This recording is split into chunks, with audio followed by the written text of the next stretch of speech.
Hello everyone, welcome back to our YouTube channel youth academy.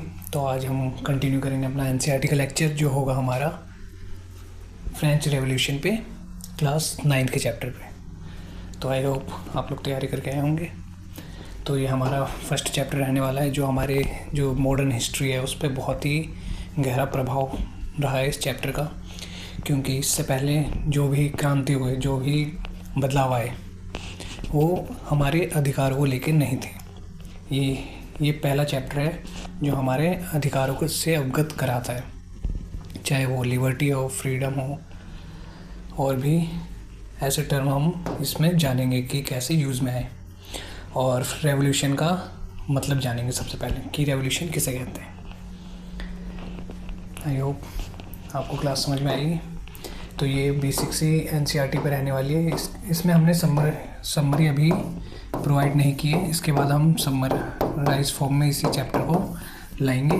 उससे पहले हमने एक एक्सपेरिमेंट के तौर पे सोचा कि पहले एनसीईआरटी को ही कवर करा लिया जाए वर्ड टू वर्ड, ताकि उससे एक आइडिया मिल सके कि समरी फॉर्म में ज़्यादा अच्छा है या फिर हमारे एनसीईआरटी की फॉर्म में, जो एनसीईआरटी की बुक दी गई है। क्योंकि जो एनसीईआरटी की बुक है वो बहुत ही लेंथी है। अगर आप इसे पढ़ेंगे तो एकदम से समझ में नहीं आएगी, उसको आपको एक दो रीडिंग करने की आवश्यकता होगी। लेकिन एक बार पढ़ने के बाद आपकी जो समझ विकसित होगी इससे, वो बहुत ही इम्पोर्टेंट होगी, महत्वपूर्ण होगी आगे आने वाली पढ़ाई में। क्योंकि जो इंटरप्रेट करने की जो भी शक्ति होती है, जो क्या कहते हैं आइडिया होता है, वो उसको एक्ट क्या कहते हैं, उस इंटरप्रेट करने का कोई भी आइडिया होगा या पावर होगी, उसको हम कैसे अपने अंदर उत्पन्न कर सकते हैं या फिर उसको ला सकते हैं, वो पढ़ने से ही होगा। जितने ज़्यादा हम पढ़ेंगे, जितनी ज़्यादा हम अलग अलग वर्ड से, वाक्यों से इंट्रोड्यूस होंगे, अवगत होंगे, उतना ही हमारे लिए अवश्य ये सब कोई भी जटिल बुक पढ़ना या फिर इंटरप्रेट करना, जैसे हमने बताया, वो ईजी होगा। तो स्टार्ट करते हैं वर्ड टू वर्ड। कोई भी अगर आपको क्वेरी हो तो आप कमेंट सेक्शन में लिख सकते हैं, नहीं तो आप उसके नोट बना के लास्ट में कमेंट में भी बता सकते हैं। तो स्टार्ट करते हैं अब हम। सबसे पहले हमारा क्या है, फ्रेंच रेवोल्यूशन। 9th क्लास का फर्स्ट चैप्टर है। On the morning of 14 July, word to word पढ़ेंगे। आप अपनी जो बुक है वो ओपन कर लीजिए।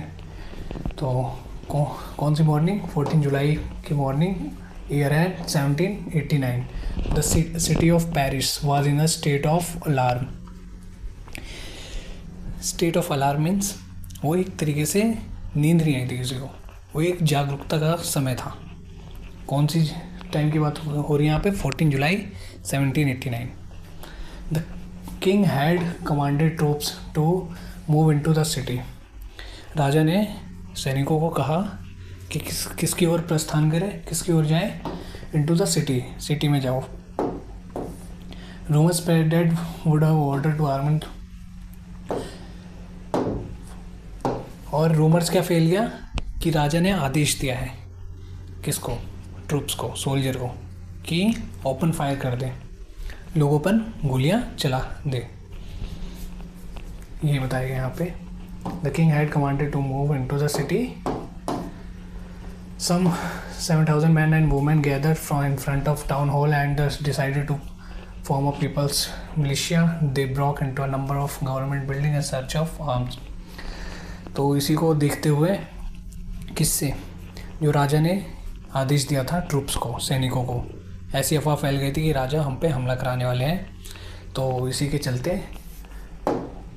कहाँ पर गैदर हुए, गैदर मीन्स इकट्ठे हुए, in front of town hall. Town hall एक शहर का एक वैसा हॉल होता है, जो वैसी जगह होती है जो बहुत ही एक तो फेमस होती है, जहाँ पर जगह भी होती है ताकि वहाँ पे लोग एक मीटिंग कर सकें।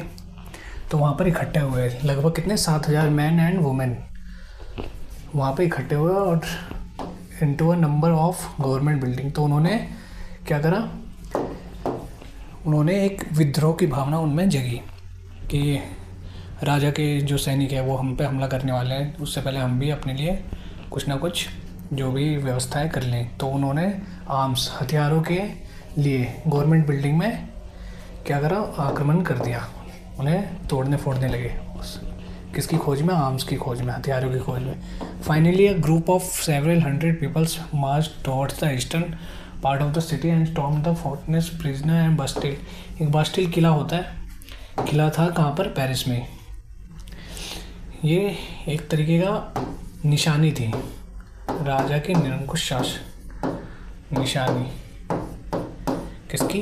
राजा के क्रूएल शासन की, निरंकुश। जो लुईस 16 था वो देखेंगे हम उसके बारे में, निरंकुश शासक के बारे में, कि कैसे उन्होंने जो राज्य के संसाधन का दुरुपयोग किया, जो राज्य के पैसे, जो संसाधन, जो धन लोगों की भलाई और राज्य के कल्याणकारी व्यवस्था के लिए उपयोग में लाने चाहिए थे, वो उन्होंने अपने निजी हित में किया, निजी हित में उनका उपयोग किया, जिसके कारण लोगों में आक्रोश की भावना क्या हुई? बढ़ी। तो वही है कि सबसे पहले यहाँ पर रेवोल्यूशन के बारे में जानेंगे कि रेवोल्यूशन से हमारा तात्पर्य क्या है, उससे हमारा मतलब क्या है। तो ये सब क्या है, स्टोरी है फ्रेंच रेवोल्यूशन की। तो यहीं स्टार्ट करते हैं, हम कंटिन्यू करते हैं यहाँ से। The commander of the Bastille was killed and the prisoners released. तो बास्टिल क्या था? जेल के बारे में बताया गया कि जेल को तोड़कर वहाँ के जो कैदी थे वो क्या हुए? भाग गए। Because it stood for the despotic power, निरंकुश शासन, जो भी पावर थी राजा की निशानी थी, उसके क्रूएल निरंकुश शासक की निशानी थी। कौन? बास्टिल का किला, जो एक जेल के रूप में जाना जाता था। तो ये बताया गया है यहाँ पे। और उसको तोड़ दिया किसने? प्रिजनर ने। The days that followed saw more rioting both in Paris and the countryside. Most people were protesting against the high price of bread. तो ये बताया गया है कि जो लोग थे वो प्रोटेस्ट कर रहे थे किसके लिए? हाई प्राइस ऑफ ब्रेड, जो ब्रेड की, रोटी की कीमतें क्या हुई? बढ़ने लगी थी। तो ये बताया गया है, वरना ये सब कारण थे, इकोनॉमिक कारण हो सकते हैं, आर्थिक कारण जिसे कहते हैं। When the historian back this so it was a beginning of chain events that ultimately led to the execution of the France, though the most important. तो यही बताया गया कि कोई भी क्रांति है, कोई क्रांति मीन्स बदलाव, कोई भी बदलाव वो एकदम से नहीं आ जाता, वो धीरे धीरे जो भी क्रियाकलाप है, एक्टिविटी है, या फिर जो भी समाज में, सोसाइटी में लोग झेल रहे होते हैं, वो धीरे धीरे क्या होता है? पनप रहा होता है। लोगों के बीच में आक्रोश, जो भी भेदभाव की स्थिति हो गई, जो भी उनके साथ घटना घटित हो रही है, तो वो धीरे धीरे सहते रहते हैं। तो लेकिन एक समय आता है जो उनका सब्र का घड़ा है वो भर जाता है, तो उसके बाद ही वो क्या होता है? बदलाव देखने को मिलता है। तो वैसे ही जो रोटी की कीमतें वो एकदम से तो ऊपर नहीं हो गई होगी, उससे पहले भी कोई ना कोई रीज़न रहा होगा उनके बढ़ने का। क्या रीज़न रहा होगा ये देखेंगे हम नेक्स्ट वाली स्लाइड में। तो आई होप उस स्लाइड तक समझ में आया हो। उसमें बस इतना बताया गया है कि जो 14 जुलाई 1789 की सुबह थी, उस समय जो कैदियों का आक्रोश है वो एकदम चरम सीमा पर था, और इसलिए उन्होंने बास्तिल का जो किला था, जो किसके? निरंकुश शासक की निशानी थी, उसको गिरा दिया। आई होप समझ में आया हो यहाँ तक। तो आगे देखते हैं। The French society during the late 18th century. 18th century के आखिर में जो फ्रेंच सोसाइटी थी वो कैसी थी? इन 1774 लुई 16वां ऑफ द बार्बन फैमिली। कौन सी फैमिली से बिलोंग करता था? Bourbon family. ये सब इंपॉर्टेंट टर्म है। राजा का नाम है लुई 16 और फैमिली कौन सी फैमिली से बिलोंग करता था? Bourbon family.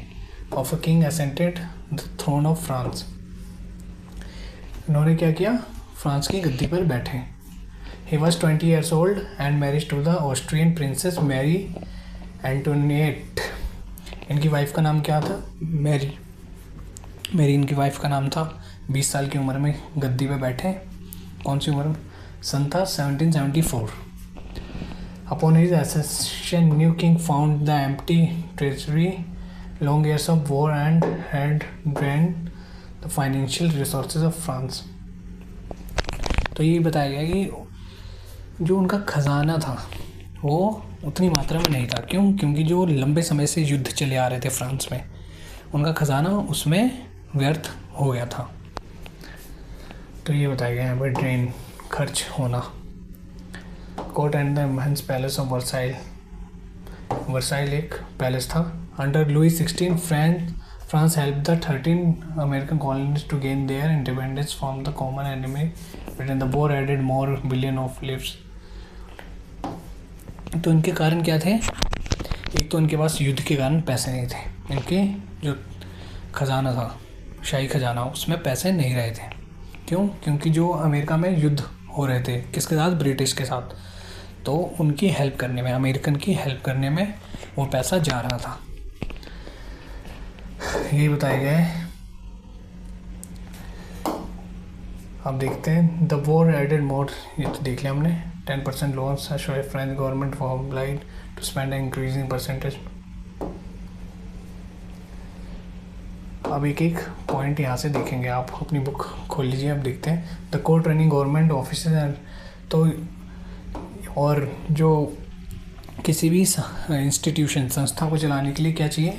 पैसे चाहिए। तो जैसे फ्रांस में कौन कौन सी संस्था थी? कोर्ट थी, गवर्नमेंट थी। इन सबको चलाने के लिए, यूनिवर्सिटी चलाने के लिए क्या पैसे चाहिए होते थे। Yet this measure would not be have sufficient French society in the 18 caste only member of the third. और इसमें एक असमानता ये भी देखी जाती थी कि जो फ्रेंच सोसाइटी थी उसमें जो 3 कास्ट थी, divided into 3 state and only member of third state. एक स्टेट के रूप में बांटा गया था इनको, कास्ट नहीं, सॉरी, स्टेट। 3 स्टेट थे और उनमें से 2 स्टेट क्या करते थे? टैक्स नहीं पे करते थे, और ओनली 1 जो स्टेट थे, अभी देखेंगे, वही टैक्स पे करते थे। तो ऐसा बर्डन, ऐसा सिचुएशन बनी कि जो सारा बर्डन था वो किस पे आ गया? जो ग्रुप टैक्स पे करता था। तो उसमें क्या होगा? आक्रोश की भावना, भेदभाव की भावना उत्पन्न होगी कि उनके साथ डिस्क्रिमिनेशन किया जा रहा है, कि बाकी लोग टैक्स नहीं भर रहे हैं 2 ग्रुप के लिए, और हम पे सारा टैक्स, कर, वसूली, ये सब थोपा जा रहा है। तो ये ग्रुप थे स्मॉल पेजेंट्स, किसान, और जिनके पास ज़मीन नहीं थी। एक तरह से जो दास थे, गरीब लोग थे, उन पे ही जुल्म किया जा रहा था। तो एक रीज़न ये भी था लोगों में आक्रोश की भावना क्यों बढ़ी, क्योंकि जो थर्ड स्टेट था उनसे ही टैक्स वसूली की जा रही थी। और जो बड़े बड़े व्यापारी थे, मर्चेंट्स थे, कोर्ट ऑफिशियल थे, लॉयर थे, इन सबसे टैक्स नहीं लिया जा रहा था। जो भी पेजेंट और आर्टिसंस थे, नक्काशी करते थे, इन सबसे नहीं लिया जा रहा था। The system of French had organise a peasant made up of 90% of the population. और पेजेंट, किसान कितने थे? 90%। जितनी भी पॉपुलेशन थी उनका कितना? 90% सिर्फ किसान थे। However only small number of them on they cultivated about 60% of land. और जो भी 60% ज़मीन थी वो किन किन? नोबल के द्वारा। नोबल एक उच्च जाति के लोग, मतलब क्लास के लोगों को कहते हैं। The church and the other richer member of third state, the member of first 2 state is that the clergy and the nobility enjoy the. तो ये बताया गया, जो फर्स्ट स्टेट में आते थे वो क्लर्जी आते थे और नोबिलिटी, ये क्या एंजॉय करते थे? प्रिविलेज, एक खास तरह की जो छूट है, प्रिविलेज है, वो इन्हें मिलती थी। कि और ये कैसी होती थी? By birth. कि अगर वो क्लर्जी के घर में कोई व्यक्ति पैदा हुआ तो उन्हें भी वो छूट, वो व्यवस्था या वो प्रिविलेज मिलेगी। The most important of this was exemption from paying tax. सबसे इम्पोर्टेंट छूट क्या थी इनमें? जो उन्हें टैक्स नहीं देना पड़ता था। पे टैक्स, नो पे टैक्स। यहाँ देख सकते हैं एग्जम्पशन। एग्जम्पशन मीन्स छूट। कहाँ से? Paying the tax. State government को कोई भी, राजा को कोई भी टैक्स नहीं देता था। क्लर्जी या नोबिलिटी, तो ये फर्स्ट कास्ट में आ जाते हैं। Which is extracted from the peasant, peasant were obliged to the render service to lord to work in his and fail to serve the army too. उसके बाद कौन आ जाता है, एक जो उस पेजेंट या क्लर्जी के घर में काम कर रहे हो या राजा के घर में या फिर राजा के लिए सैनिक का काम कर रहे हो, तो उन्हें भी छूट दी जाती थी। The church to extracted to share a tax called tithes. अब देखते हैं, the church to extracted its share of taxes called tithe. जो चर्च देते थे अपना शेयर किसके रूप में, टैक्स के रूप में, उसे क्या कहते थे, टिथ्स फ्रॉम द पेजेंट्स। वो कहाँ से लेते थे, किसानों से लेके राजा को देते थे, उसको क्या कहते हैं, टिथ्स कहते हैं। And finally all member of third state to pay tax and this included direct tax called taille. और जो भी थर्ड ग्रुप के मेंबर्स, थर्ड स्टेट के मेंबर थे, वो टैक्स देते थे, उसे क्या कहते थे, टैली। ये टैक्स के नाम याद रखना बहुत आवश्यक है। New word livre, unit of currency in France, discontinue in 1794। Currency की इकाई, पैसे की इकाई को कहते हैं लिवरे। जो डिसकंटिन्यू हो गया मतलब उसको इतने तक चला बस, जो ये लिवरे थी, यूनिट ऑफ करेंसी थी, पैसा था ये इतने वर्ष तक चला था। क्लर्जी किसे कहते हैं, group of person invested with the special function in the church. जो चर्च में उनके पादरी के रूप में या फिर पंडित जिसे हम कहते हैं अपने मंदिरों में, वही क्लर्जी काम करते थे, जो भी पूजा पाठ शादी ये सब करवाना हो। टिथ, टिथ किसे कहते हैं, tax levied by the church come 1/10 of the agriculture production. जो चर्च टैक्स देता था 1/10, जितना भी प्रोडक्शन हुआ उसका 1/10 10% देते थे। टैली टैक्स टू पे डायरेक्टली टू द स्टेट। जो थर्ड स्टेट के द्वारा, गरीब किसानों के द्वारा जो टैक्स दिया जाता था, कर दिया जाता था, किनको, राजा को, उसी को क्या कहते हैं, टैली कहते हैं, डायरेक्टली दिया जाता था।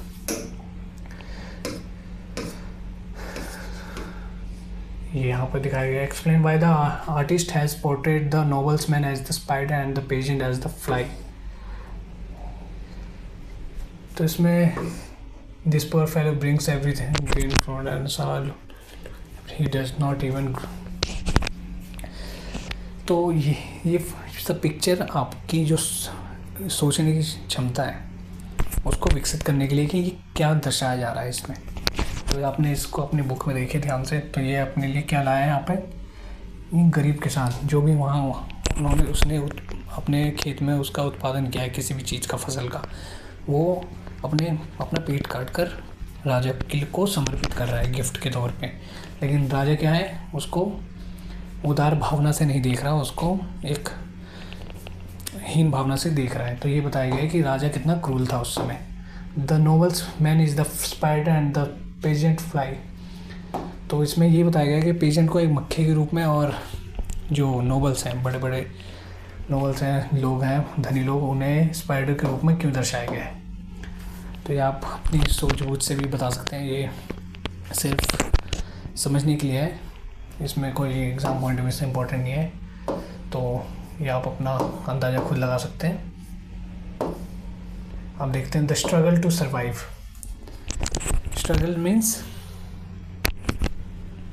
जो भी हम स्ट्रगल करते हैं, जैसे कोई खाने के लिए स्ट्रगल करता है, मेहनत करता है, जद्दोजहद करता है। सर्वाइव मीन्स बचे रहने के लिए। The population of France rose from 23 million. अब यहाँ पे एक और मुख्य चीज़ थी, पहले हमने देख लिया कि जो राजा के पास क्या था, किंग के पास, जो लुई 16 था, उसके पास ट्रेजरी में, उनके खजाने में क्या था, पैसे नहीं थे। वो किस में खर्च हो गए, वॉर में, युद्ध में अमेरिका को दिए गए, और उस पर, और जो भी इंस्टीट्यूशन था कहाँ पर, फ्रांस में, उस पर भी चलाने के लिए, जो भी गवर्नेंस है उसको चलाने के लिए पैसे की आवश्यकता पड़ती थी। इसके कारण जो खर्चा था राज्य का वो बहुत ही इंक्रीज या फिर बहुत ही तेज़ी से बढ़ा या फिर बढ़ रहा था, और जो कमाई थी वो उतनी तेज़ी से नहीं बढ़ रही थी। और जो टैक्स वसूली था वो भी गरीब लोगों से लिया जाता था। ये सब फैक्ट है, ये सब पॉइंट है जो फ्रेंच रेवोल्यूशन की बुनियाद बनी, उनका आधार बना। तो ये सब याद रखने की चीज़ें हैं जो हमने पहले वाले स्लाइड में पढ़ा है। इसके बाद और भी कारण समझेंगे। और थर्ड कारण आता है पॉपुलेशन, जनसंख्या। किसी भी देश को एक सुचारू रूप से चलाने के लिए एक नियंत्रित जनसंख्या का होना बहुत ही आवश्यक है। जैसे हमारे देश की जो जनसंख्या है वो बहुत ही नियंत्रित रूप से ही कह सकते हैं कि, क्योंकि जो हमारे यहाँ 18+ लोग हैं वो बहुत ही अधिक मात्रा में है। तो ये एक बहुत ही लाभदायक है इंडिया के लिए हमारे। वैसे ही वहाँ पर क्या हुआ, 1715 में जनसंख्या कितनी थी, 23 मिलियन। और वही जनसंख्या बढ़ के कितनी हो गई, 28 मिलियन, कब, 1789 में। तो जनसंख्या कितनी बढ़ गई, करीबन 5 मिलियन बढ़ गई। लेकिन जो खपत थे, जो संसाधन थे, वो उतनी तेज़ी से नहीं बढ़ रहे थे। तो अगर संसाधन नहीं बढ़ेंगे तो जो जनसंख्या होगी आने वाली, उन पर क्या होगा, बोझ बढ़ेगा। तो वही हुआ। मोस्ट प्रोडक्शन ऑफ ग्रेन्स, जो अनाज थे, वो उतनी तेज़ी से नहीं बढ़े। सो the price of the bread, तो वैसे ही बताया गया है। जैसे पहले यहाँ देख लेते हैं, ये एक ब्रेड है और पहले जनसंख्या कितनी थी, चलो मान लेते हैं 2 जनसंख्या थी एग्जाम्पल के तौर पे, और ये एक ब्रेड है। तो इसको खाने के लिए ये 5 रुपये देगा और इसके पास कितने हैं, 10 रुपये। तो ये 10 रुपये देगा। तो इसकी जो प्राइस तय होगी वो कितनी हो जाएगी, 10 हो जाएगी। और वही जनसंख्या कितनी हो गई, 5 हो गई। और ये कितना दे रहा है, 5 दे रहा है, ये 10 दे रहा है, ये 18 दे रहा है। लेकिन जो ब्रेड का टुकड़ा है वो कितना है, एक ही है, इसमें बढ़ोतरी नहीं हो रही, वो जनसंख्या में बढ़ोतरी हो रही है। तो इससे क्या होगा, जिसके पास सबसे ज़्यादा पैसा होगा वो उस रुपये या फिर उस दर पे उस ब्रेड के टुकड़े को, रोटी के टुकड़े को खरीदेगा। तो इससे क्या होगा, हमारा जो संसाधन है, प्रोडक्शन है, वो नहीं बढ़ा, जनसंख्या बढ़ गई, जिसके कारण जिसका प्राइस है वो क्या होगा, बढ़ेगा, ना कि घटेगा। अगर यही होता कि प्रोडक्शन भी बढ़ता तो सभी इसको पर्याप्त मात्रा में कम कीमत पे खरीदते, लेकिन ऐसा नहीं हुआ। तो ये बताया गया यहाँ पे कि जो प्रोडक्शन थी of grains could not keep pace with the demand, जितनी डिमांड थी उतनी मात्रा में नहीं बढ़ी। So the price of bread which was the staple diet of the majority of rapidly, तो इसलिए बताया गया कि जो आम लोगों का खाना था वो एक तरीके से ब्रेड ही होता था। हमारे आम लोगों का खाना, जैसे हमारे किसान हो गए, वो उनके लिए रोटी ही सबसे महत्वपूर्ण चीज़ है, रोटी चावल ये सब। तो अगर इसी की प्रोडक्शन नहीं होगी तो लोगों में क्या होगा, डिमांड बढ़ेगी। Most workers were employed as labourer in workshop whose owner fix the wage. तो ये बताया गया है कि जो भी वर्कर्स थे वो किस में काम करते थे, कंपनियों में काम करते थे, और उनके जो ओन मालिक थे वही उनकी वेजेस, दिहाड़ी तय करते थे। But wages did not keep pace with the price है। तो यही बताया गया है कि जो उनकी दिन की आमदनी थी वो उस तेज़ी से नहीं बढ़ी जिस तेज़ी से उस ब्रेड या फिर उसके जो खाने के पदार्थ, जो खाने की कीमत थी, उस तेज़ी में नहीं बढ़ी उनके वेतन।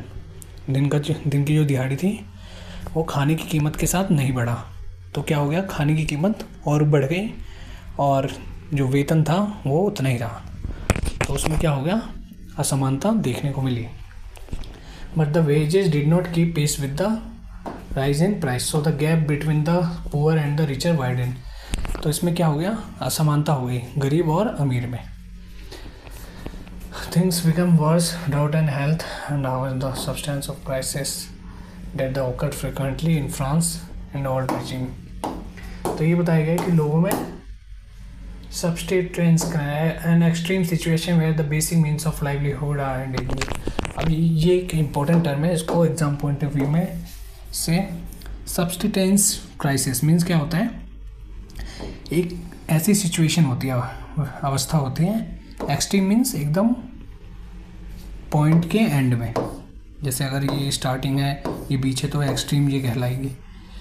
तो एक्सट्रीम मतलब एकदम ऐसी सिचुएशन जहाँ पर व्यक्ति अपना जो मूल चीज़ है, जो सबसे मूल चीज़ होती है वो रोटी होती है, उनका खाना, वो भी उनको मुहैया ना हो पाए, उसी को कहते हैं subsistence crisis of livelihood are endangered. और एनोनिमस, ये तो आपको अवगत होंगे, बहुत लोग आजकल एनोनिमस अकाउंट से आईडी बनाते हैं, लोगों को स्टॉक कर सकें ये सब। तो जिनका नाम हमें पता ना हो, जिनके नाम से अवगत ना हो, उसी को एनोनिमस कहते हैं। Bad harvest disease, poor can no longer buy bread, how a substance crisis happen. तो सब्सटेंस क्राइसिस जो अपनी मूल चीज़ है, बेसिक ह्यूमन नीड है, वो भी मुहैया ना हो पाए, वो कैसे हुआ, जो फसल है उसके ख़राब होने से होता है, कोई पेंडेमिक आ जाए, महामारी आ जाए, पुअर कैन नो, इसके कारण क्या होता है, जो गरीब लोग हैं वो अपना खाना नहीं खरीद पाते। A growing middle class an end to privilege. In the past, president and the worker had to participate in the revolts against the increasing taxes, food scarcity. ये वर्ड बहुत ही प्रचलित है, तो इसको अपने जो भी नोट डाउन कर लीजिए। स्कैरसिटी मीन्स कमी, किसी भी चीज़ की कमी होना, scarcity. But they lacked an mean and the programmes. तो ये देखते हैं, in the past peasant and workers had participated in revolts against the increase. तो ये बताया गया है कि जो फ्रांस था, वहाँ पर जो पास्ट में, अतीत में जो पेजेंट थे, किसान थे, गरीब किसान थे, वो रिवोल्ट करते थे, विद्रोह करते थे, किसके खिलाफ में, जो टैक्स भर रहे हैं, वो जो उन पे बेमतलब का टैक्स कर वसूली करते थे, उनसे जो फोर्स लेबर के रूप में काम कराया जाता था उसके विरोध में, और जो उनके साथ भेदभाव किया जाता था उसके लिए वो क्या करते थे, विद्रोह देखा जाता था। तो ये बताया गया यहाँ पे, फूड स्कैरसिटी और इंक्रीजिंग टैक्स के लिए वो क्या करते थे, रिवोल्ट करते थे। ये दो कारण है यहाँ पे। But they lack the means and the programmes to carry out full scale measure network. लेकिन वो उस लेवल का विद्रोह नहीं हो पाता था। क्यों? क्योंकि उनके पास साधन नहीं थे, एकता नहीं थी लोगों के बीच में, एक संगठन नहीं था। तो धीरे धीरे वो उनमें आक्रोश की भावना क्या हुई, पनपने लगी। तो आगे देखते हैं। This was the left to the groups within the third state who had to prosper and had the education new idea. The century witnessed the emergence of group. तो उसके बाद क्या हुआ, धीरे धीरे लोगों में, सोसाइटी में बुक है, न्यूज़पेपर है,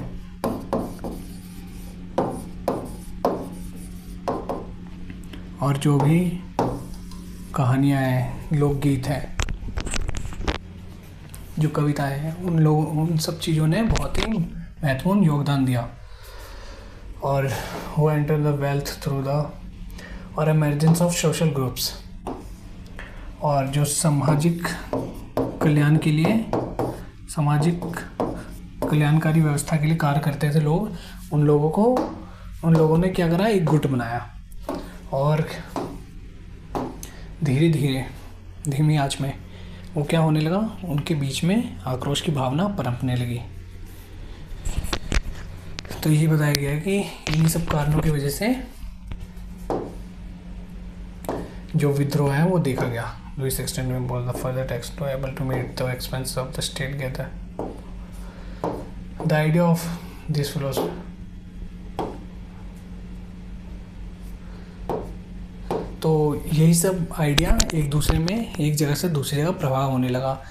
जो लोग थे नुक्कड़ों पे उसके बारे में चर्चा करते थे कि ये जो राजा है वो बहुत ही निरंकुश साबित हो रहा है हमारे लिए। जो भी हमारे देश का संसाधन है वो हमारे कल्याणकारी व्यवस्था या फिर हमारे कल्याण के लिए होना चाहिए था, लेकिन वो अपने निजी हित में उसका उपयोग कर रहा है, तो इसके खिलाफ हमें आवाज़ उठानी चाहिए। तो यही सब बताया गया है।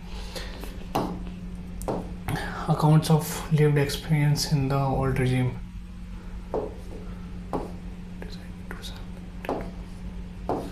What message the young trying to the outbreak of the revolution?